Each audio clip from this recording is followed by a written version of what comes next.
स्थापकाय च धर्मस्य सर्वधर्मस्वरूपिणे स्थापकाय च धर्मस्य सर्वधर्मस्वरूपिणे अवतारवरिष्ठाय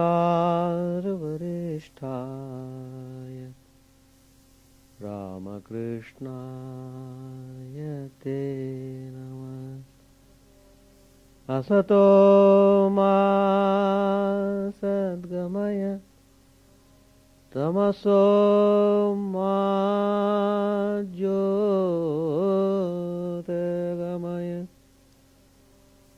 असतो मा सद्गमय तमसो मा ज्योतिर्गमय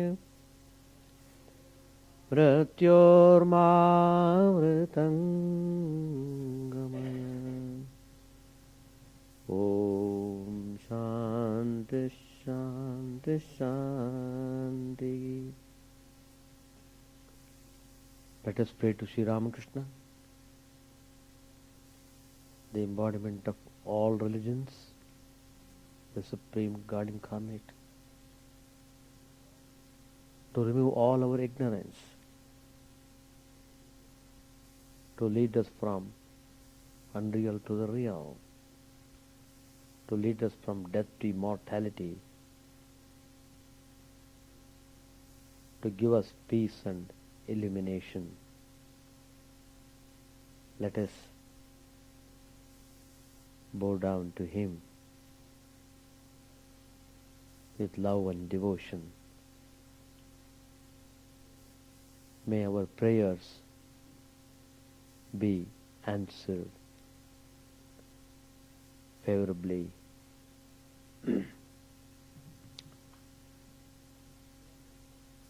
Sri Ramakrishna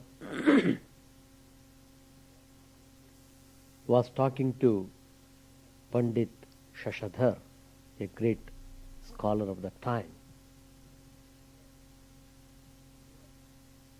He was trying to fix the Pandit on the right way. He was very much impressed by the sincerity of the Pandit. A good and noble man indeed. But he needed to do some spiritual practices, otherwise remaining simply good doesn't solve the problem of life, doesn't liberate one from bondage, doesn't lead one to peace and joy. Just doing good and engaging in philanthropic activities may give you a kind of mental satisfaction, but if you don't aspire for God, all that is waste.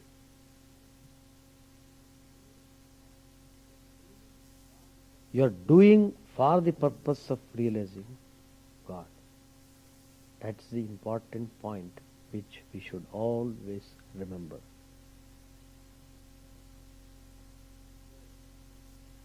So, as Sri Ramakrishna has said many times, set your goal and then work on it. So Sri Ramakrishna is telling him to do practices. Enough of all these outward activities, giving lectures, talking to people, Enough of them. Enough. Now turn your mind in a different direction. Stop all those activities for the time being.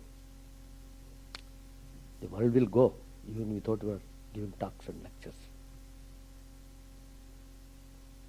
Engage yourself in doing sadhana. See God, talk to Him.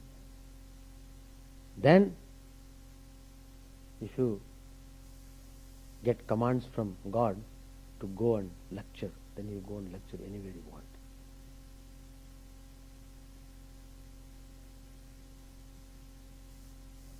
Only Sri Ramakrishna could tell like that because he knew the value of realization. And it was so effective, Pandit Shashidhar accepted totally what Sri Ramakrishna said. And then he said to him, the ways to God are innumerable. You can approach God through any path. Of course, they are broadly classified as the paths of jnana, karma and bhakti. Sri Ramakrishna is pinpointing one particular quality if you have to realize the truth. And that is, Sri Ramakrishna is telling in very clear terms. You can refer to Gospel, page 467. If you are sincere, you will attain God in the end, whichever path you follow.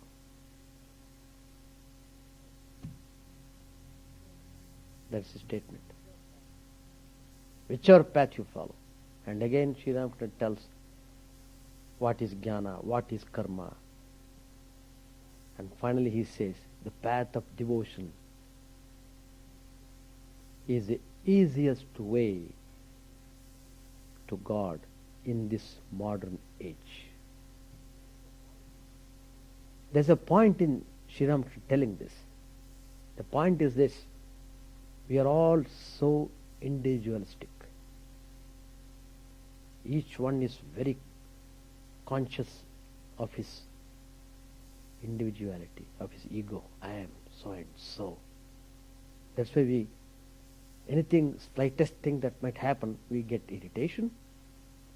We give expression to dislikes because my ego is very important for me. At the same time, I don't think the other man also thinks in the same way as I think. That's Maya. So, I try to keep up my ego all the time, thinking all the time everybody should be subservient to my ego. Anyway,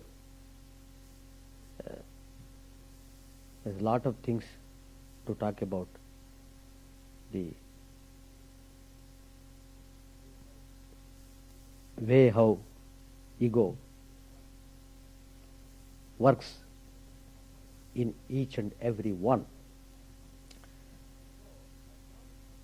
So, as long as you are having this individual perception, I am this, he is that,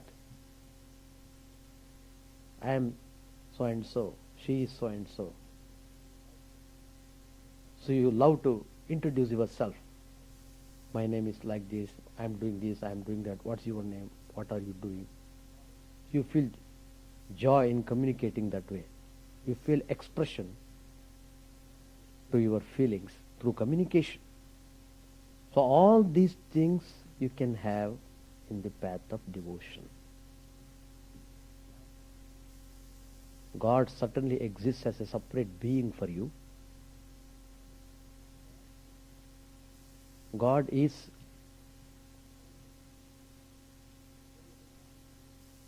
available to you.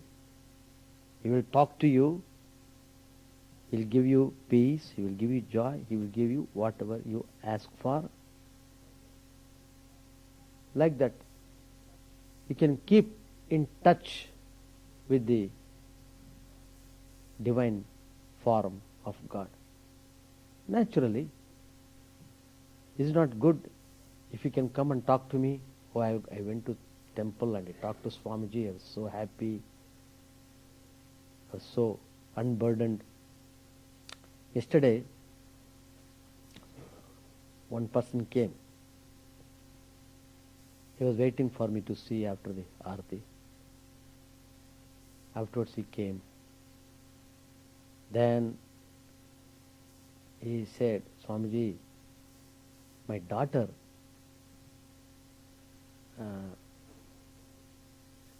wants to write a brief essay on Guru. So I want to know something about it so that I can teach my daughter. And then of course I briefly told what is Guru and who is Guru, who is to be called Guru, etc. And then I told him, if you are really deeply interested to know about the concept of Guru, etc., go to Chicago University Library, take a book called Guru Gita, which contains 100, maybe more than 100 verses, maybe 300 verses, maybe 300 verses, dealing with Guru. All these verses are taken from Skanda Puran. That is, dialogue between Lord Maheshwara and Parvati. Lord Shiva is giving the teachings of this wonderful concept of Gita. It is written very nicely. Of course, Sanskrit and English versions are there. As usual, English version is not completely giving the real meaning of the Sanskrit verses. Anyway, you will have some general idea. And then I took him to the bookstore. There is a book, Hymns on Gods. I showed him in that book about 10 or 12 verses on Guru, Guru Brahma, Guru Vishnu, Guru Devo Maheshwaraha, like that it runs. Ajnanatimirandasya jnananjanashalakaya chakshurunmilitayena tasmai Shri Gurave Namaha Mannata Shri Jagannato Madguru Shri Jagadguru Mahatma Sarvabhutatma Tasmai Shri Gurave Namaha, etc. It runs very nicely. Guru Brahma, Guru Vishnu, Guru Devo Maheshwara, he is everything, etc. I showed him, if your daughter is to write short essay, I think this is enough. You take this hymn, English version also is there. You first of all read, and then you give nice presentation to your daughter in whatever way you have to convey those thoughts to her. And he was so happy. And then he was telling, I am telling this story to tell you one thing, that is this. He said, Swamiji, this ashram is great. It is his words. I am quoting his words. Previously I used to come, but over the period of time, so many things happened. I went this way, that way, etc., etc. But really, this ashram helps a lot, particularly when you are burdened, when you are troubled, when you are in crisis, etc. If you come here, just stay for a few minutes in the chapel, we get lot of relief. That's what he said. Then I told him, continue to come now. And he admitted, once he could not come, it dragged him very fast in the opposite direction. He could not come at all. I told him, it is like that, world is like that. So that's why in spite of all your activities, you should not miss to come and spend some time in the ashram. So, that's very important point. So, Sri Ramakrishna is suggesting you why bhakti is very easy, because you can communicate with God, you can talk to God, you can exchange your views, you can enjoy your ego properly. Like that. So, but one very important thing you have to remember. Whatever path you may follow, you will have to deal with your own mind. That's the important point. If you know how to deal with your mind, then everything becomes easy. Nothing is difficult.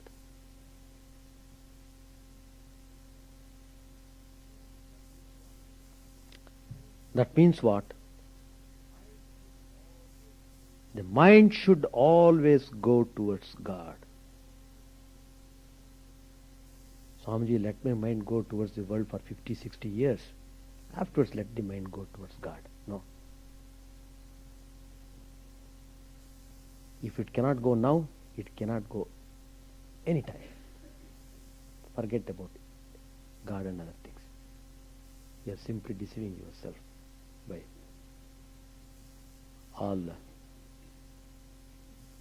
type of that convenient talks. We call it convenient philosophy. Just to suit your mind you talk. Putting in a philosophical way. Oh, I can do after, as if you can do according to what you want to do. No, you can't do. Even if you want to do, you can't do. That's the you should always understand that point. I want to do many things, but I will not be able to do. So, the important point here is, what is sadhana?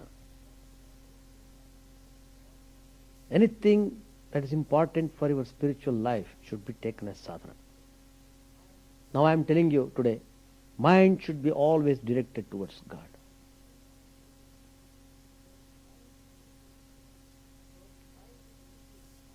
So trying to keep the mind in that way is sadhana.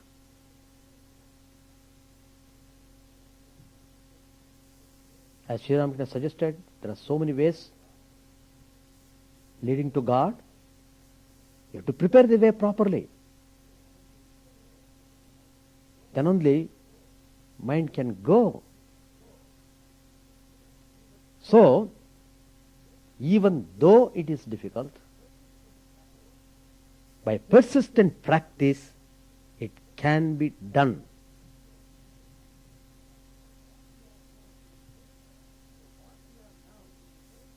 So what we are now is the result of our past practice. Again, practice makes us what we shall be.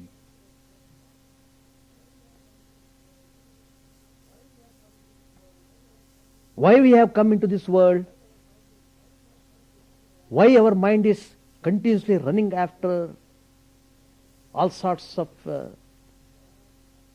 pleasures in this world? Because thinking of the senses has brought us down here to cry one moment, to rejoice the next, to be at the mercy of every breeze, slave to everything. Slave to everything. This is shameful, and yet we call ourselves spirits. These are the words of Swami Vivekananda. Go the other way. Think of God. Let the mind not think of any physical or mental enjoyment, but of God alone.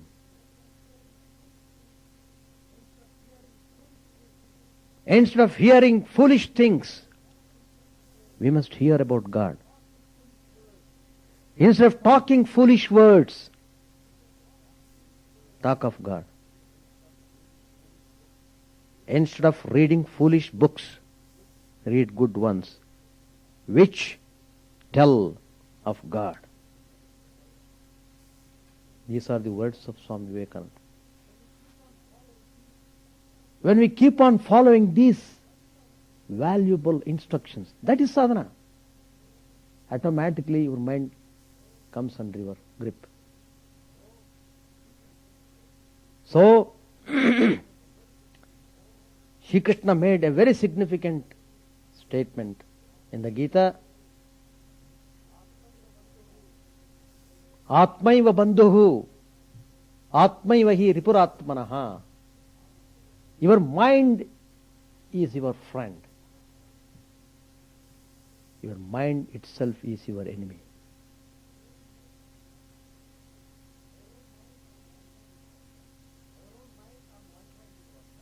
Our own mind on one hand is our friend, and on the other, our foe.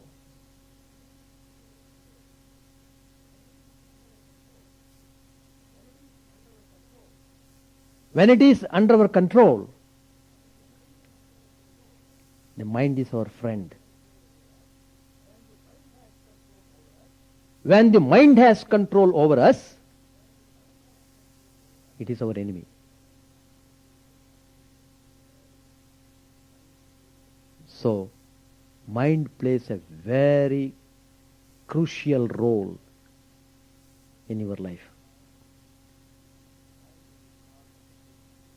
Mind is the cause of attaining enlightenment.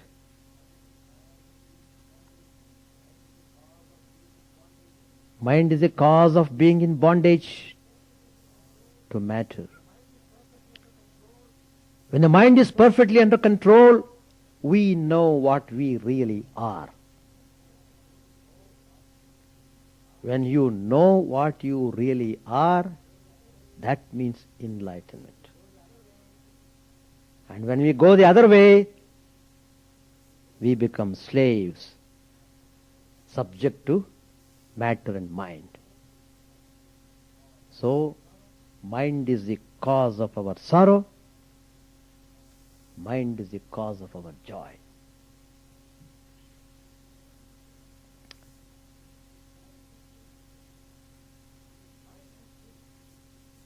With mind we think. Sometimes we can think in our own way. We can give our thoughts a direction. Sometimes we cannot. Sometimes mind gets upper hand and we are at its mercy. For example, thoughts come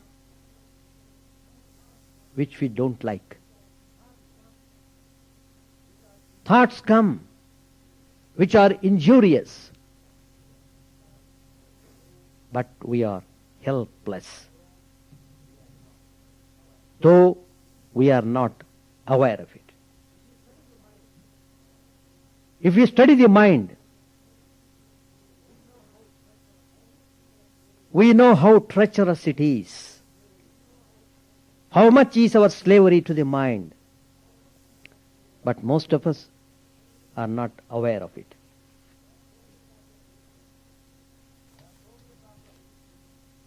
There are so many problems. World is full of problems. Life is full of problems. Social, national, international. So all these problems, they react upon us. We come under the influence of these problems, so we become upset. But behind all these are the individual thoughts of different persons.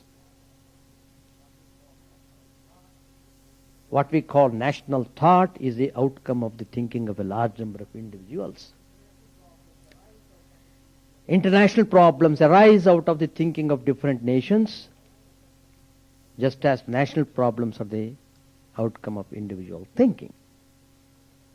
Anyway, coming to the point, how thoughts play very important role.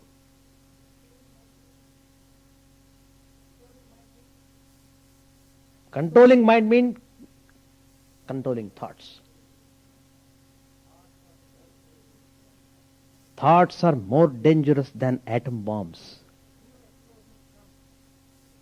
Real explosions come from the mind. Real explosions come from the mind. So, we keep quiet, knowing the danger.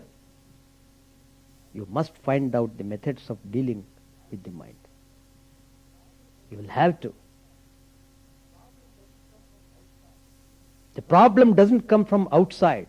It comes from inside, within the depths of our minds.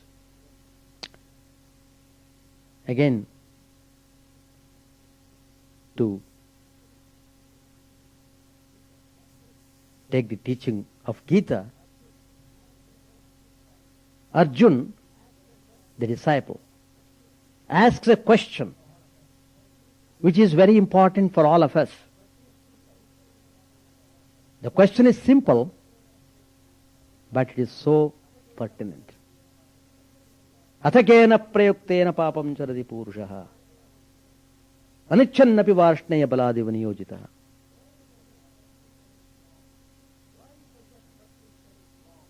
Why does a person commit wrong? Who prompts him to do that? Forcibly, as it were, one is dragged to do things which are wrong. This is what Arjuna is telling Krishna. Of course, if you refer to Western literature also, we find Saint Paul has said, man does that which he doesn't like to do, and he cannot do what he wants to do. Long before Saint Paul, probably you are aware of the character Duryodhan in Mahabharata, he said the same thing. He said, I know what is right, O Lord, but I can't do that. I know what is wrong, but I cannot withdraw myself from that thing. The Sanskrit version of this English is Janami dharman nachame pravrittihi, janami adharmam nachame nivrittihi. Duryodhana says. So that is our real problem with which we are forced to grapple. Sometimes we think by repenting we are washing away all our wrong things. No. It may help you a little bit, but repentance or confessions cannot serve as remedies. In another passage of the Gita, Arjuna makes a confession which is also the common problem of humanity with respect to mind. Yoyam yogastvaya proktaha samyena madhusudana etasyahan napashyami chanchalatva sthitim sthiram chanchalam imana krishna pramadi balavadridam tasyaham nigraham manye vayoriva sudushkaram. Arjuna is asking Lord Krishna, after hearing Krishna's teachings, Krishna was teaching him the philosophy of equanimity, samabhav. So Arjuna is telling, O Lord, you talk of calmness of mind, serenity of thought, but I find it is a hopeless task. Mind is so restless, it is so wild, it is so powerful, it is so strong. One can control the blowing winds more easily than the mind. This is our common problem. And this is the real problem. So, Arjuna's confession implies the answer. Why are we forced to do things which we do not like to do? What's the reason? Because we have no control over our thoughts.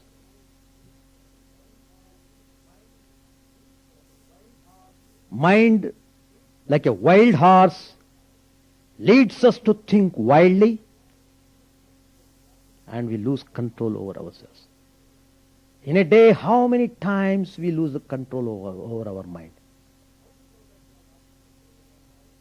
How to know that we have lost control over our mind? By your utterances, by your facial expressions, by your movements, by observing you from head to toe. Definitely we can understand how you have lost your control over your mind. So all these points I am telling you from the spiritual point of view. If you are a sadhaka, be very strict about your own mind than being strict to others. Criticize yourself than criticizing the others. Judge yourself than judging others. Never speak even a one harsh word to anyone, even if such a person has committed a mistake. You are not supposed to do any such things. No. That is the way of spiritual practice. If you do that way, then only you can hope to control the mind. Otherwise, you are always under the control of mind. That means you are always in bondage. That means you will be always suffering. That means you will be always restless.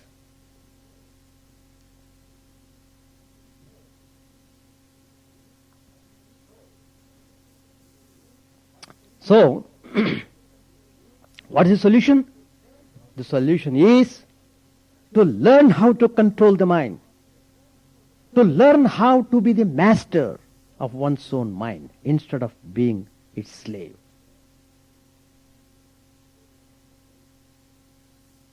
So we have to study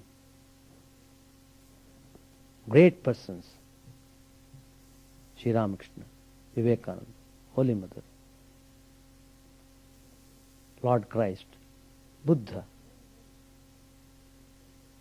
Many, many holy persons are there. Many, many. They have shown the way. Come on.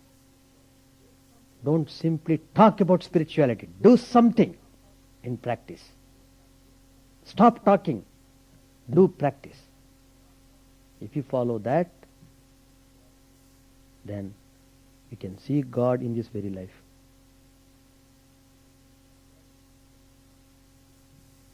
Well, I conclude my comments.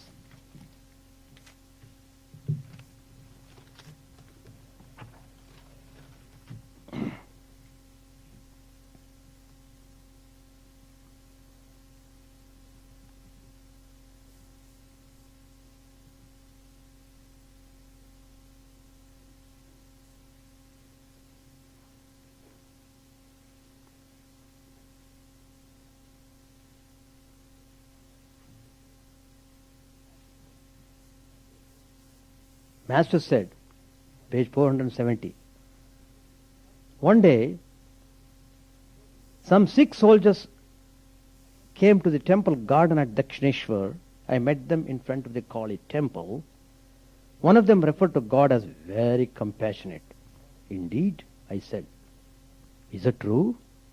But how do you know? He answered, because, sir, God gives us food and takes every care of us. I said, and Sri Ramakrishna telling, why should that surprise you? God is the father of us all. Who will look after the child if the father doesn't? Do you mean to say that the people of the neighboring village should look after the child? Narendra. Narendra is Swami Vivekananda. Then shouldn't we call God kind?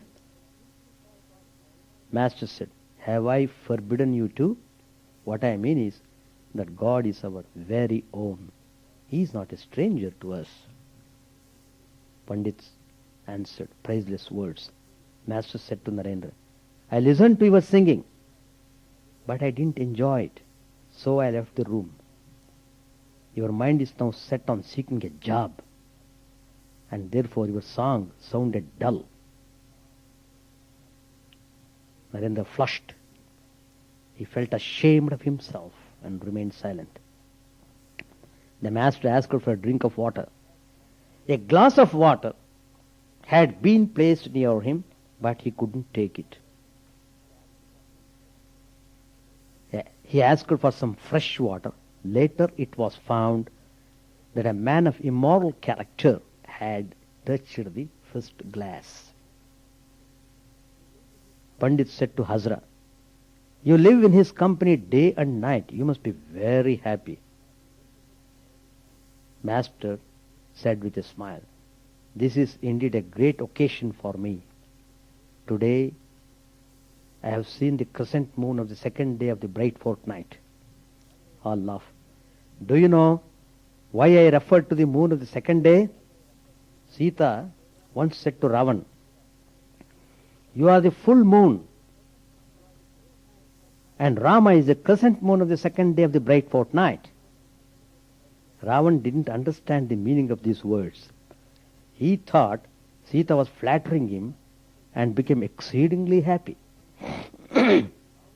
But Sita meant that Ravan had reached the fullest limit of his power and prosperity, and that henceforth he would wane like the full moon.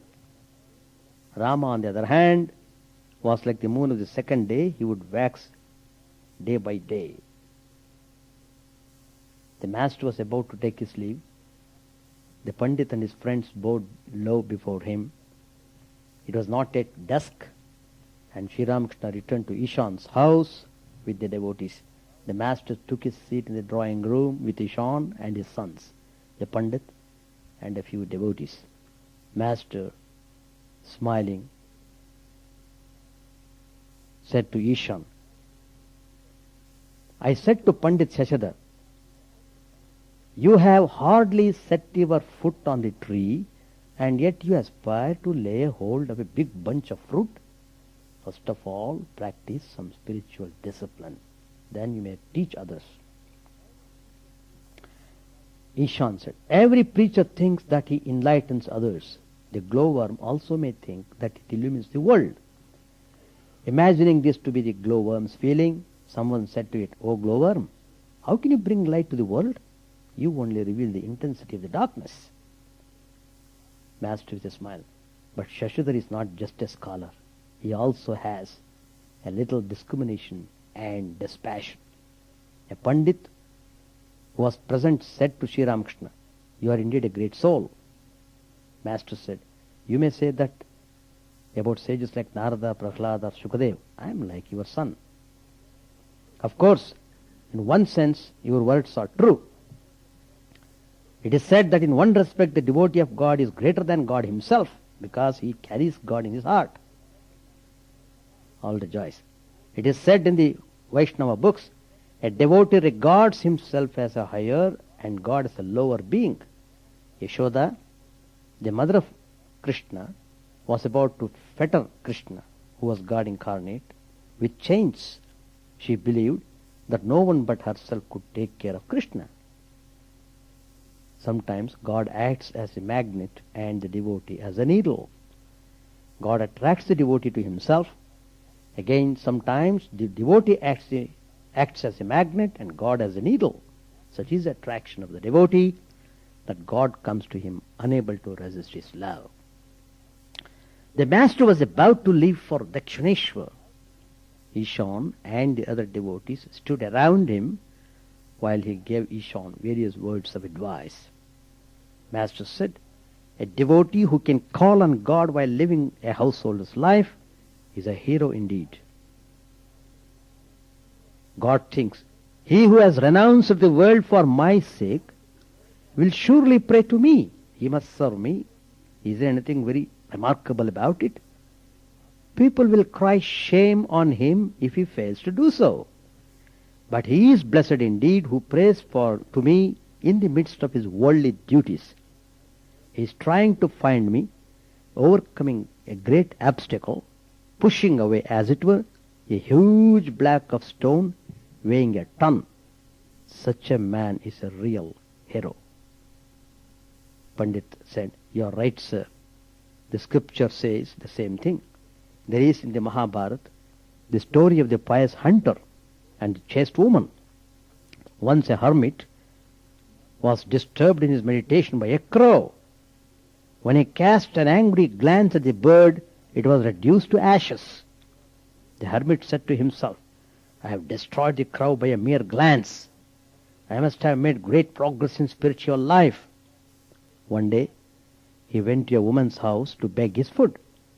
She was devoted to her husband and served him day and night. She provided him with water to wash his feet and even dried them with her hair. When the hermit knocked at her door for alms, she was serving her husband and could not open the door at once. The hermit, in a fit of anger, began to curse her. The chaste woman answered from the inner apartments, I am not your crow. Wait a few minutes, sir. After finishing my service to my husband, I shall give you my attention. The hermit was very much surprised to find that this simple woman was aware of his having burnt the crow to ashes. He wanted her to give him spiritual instruction. At her bidding, he wanted her to give him spiritual instruction. At her bidding, he went to the pious hunter at Benares. This hunter sold meat, but he also served his parents day and night as embodiments of God. The hermit said to himself in utter amazement, why, he is a butcher and a worldly man, how can he give me the knowledge of Brahman? But the hunter was a knower of Brahman and had acquired divine knowledge through the performance of his worldly duties. The hermit was illumined by the instruction of the pious hunter.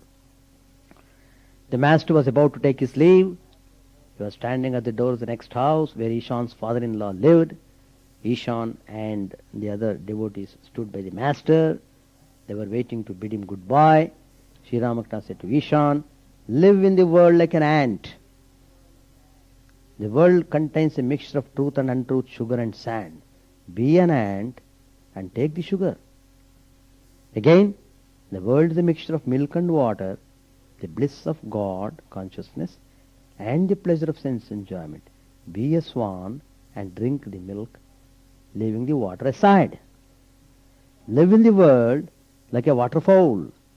The water clings to the bird, but the bird shakes it off. Live in the world like a mudfish. The fish lives in the mud, but its skin is always bright and shiny. The world is indeed a mixture of truth and make-believe. Discard the make-believe and take the truth.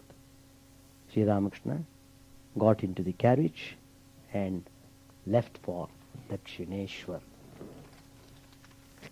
Very good.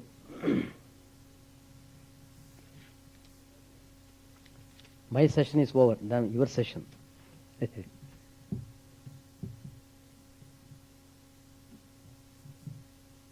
So how to organize the thoughts in the mind? That's the important topic of today.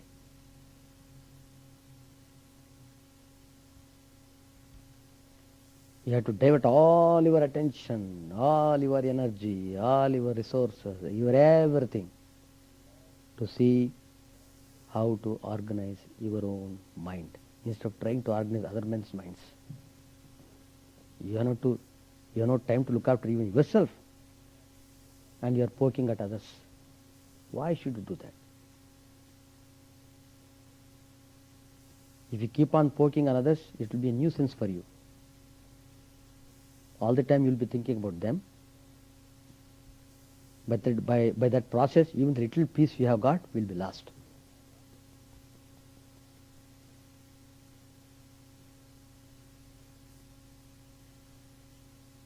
So,